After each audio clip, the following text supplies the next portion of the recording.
Today we are going on a virtual field trip across Europe to visit some important places of the Renaissance. The word Renaissance means rebirth. This was a period of time between 1300 and 1600 when cultural and technological advances flourished. On this field trip, we will be visiting some places in Europe where the Renaissance had significant influence. First, let's start at Florence, Italy, the place where the Renaissance began. Let's look at some pictures of Florence. Notice the interesting architecture. This is a result of the advancements in architecture during the Renaissance. Many of these buildings were constructed and designed then and are still standing. Let's look at a couple more.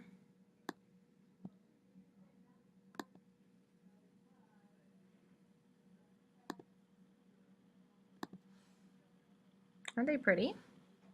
All right. Next, let's visit Wittenberg, Germany. This is Martin Luther, not Martin Luther King Jr. from the Civil Rights Movement here in the United States.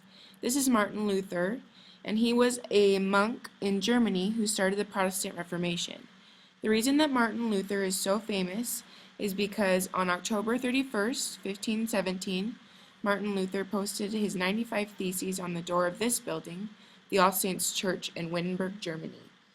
His 95 Theses were 95 things about the Catholic Church that he didn't agree with. The Catholic Church was the most prominent and widespread religion at the time, so this was kind of a big deal. He was trying to persuade the Catholic Church to make some changes in their doctrine, and he gave them evidence supporting his ideas. When we study the Protestant Reformation in this unit, we will all get a chance to write persuasive papers similar to what Martin Luther wrote. Start thinking about something you think should change here in our community, and remember, you'll have to support your idea with evidence. Next, we're off to Vatican City, Italy, to St. Peter's Basilica and the Sistine Chapel. This is Michelangelo, the main architect of St. Peter's Basilica, who is also responsible for a lot of the artwork inside of St. Peter's Basilica, as well as all of the ceiling art in the Sistine Chapel.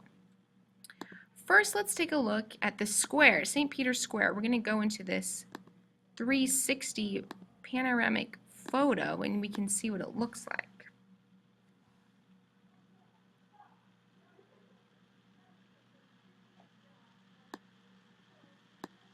There is St. Peter's Basilica right there. And then all of this other stuff around it is architecture from the same time. Not huge. But obviously this is now with all the tourists now. But this is exactly what it looked like then. Let's go inside of St. Peter's Basilica and the Sistine Chapel and look at what's going on inside. First, we're going to take a virtual tour of the Sistine Chapel. I told you a minute ago that Michelangelo was in charge of all of the ceiling art in the Sistine Chapel.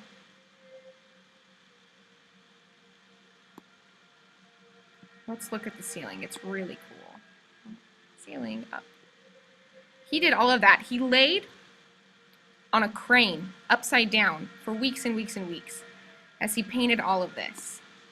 And he also did all of the walls and everything.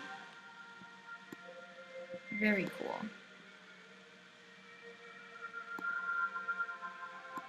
All right, now let's go into St. Peter's Basilica.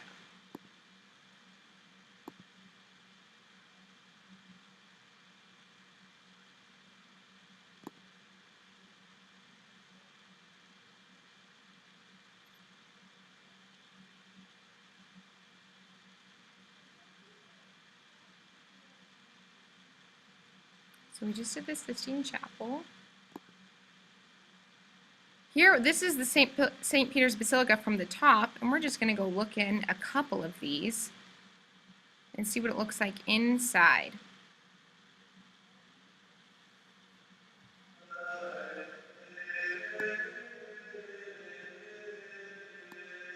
All of this architecture and artwork was done by really famous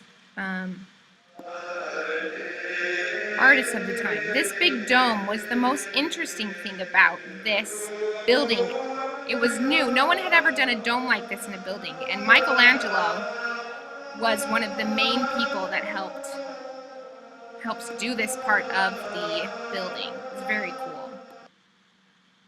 Let's go look at number 7. This is the Pieta, which is a picture, or not a picture, a piece of artwork. It's a statue that Michelangelo, you can't see it very well, it's kind of far away. We'll definitely look at this later in our art unit. This is by Michelangelo, though, and it's Mary and Christ Jesus. All right. As we study the art of this unit, we'll look at even more pieces of art from this time period. Now let's head over to Santa Maria Novella Square in Florence, Italy to talk about Renaissance music. Here are some examples of musical instruments from this time period. As you can see, some of these instruments are similar to what we use today, but look slightly different. They also sound a little bit different. Let's listen to a couple of musical examples from this time period. So this first example is an example of classical music from the Renaissance. And it also features a lute. That string instrument that you're hearing is called a lute.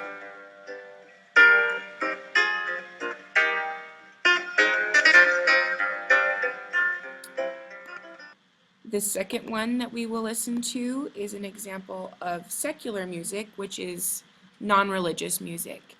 And a lot of times this music featured things about love and about their daily lives.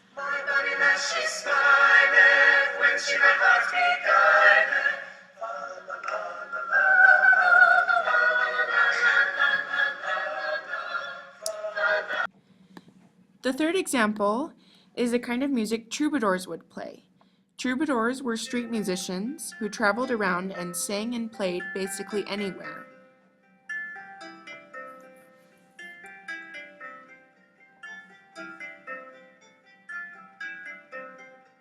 As you can hear, these special Renaissance instruments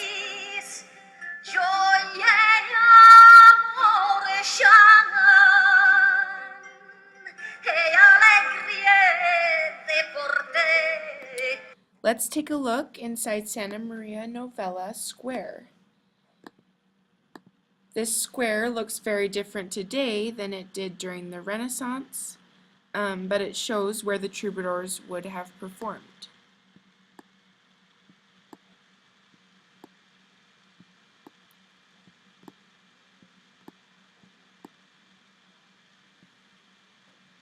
Lastly, let's zoom out and look at all of Europe.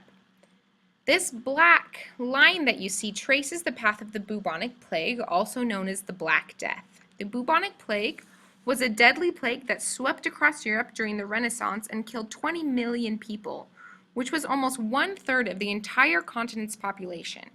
The bubonic plague started in China and made its way to Europe through fleas infected with the plague. Let's look at this picture of an infected flea and also at the microorganism. In our science unit, we will be taking a closer look at the microorganism and why it hurt so many people. Let's follow the bubonic plague as it made its way across Europe. Keep in mind that the plague spread outward from each of these major cities, affecting the entire continent. First, it started in Messina, Italy, then headed over to Genoa, Italy, then to Pisa, Italy. You can see it's staying really close in Italy, but then we headed over to France, back to Italy, to Rome, back to France to Avignon, then all the way down to Spain, then up north to Paris, France, then even further up to London, England, then it headed east to Belgium, and eventually all the way up into Germany. So you can see it really affected the entire continent.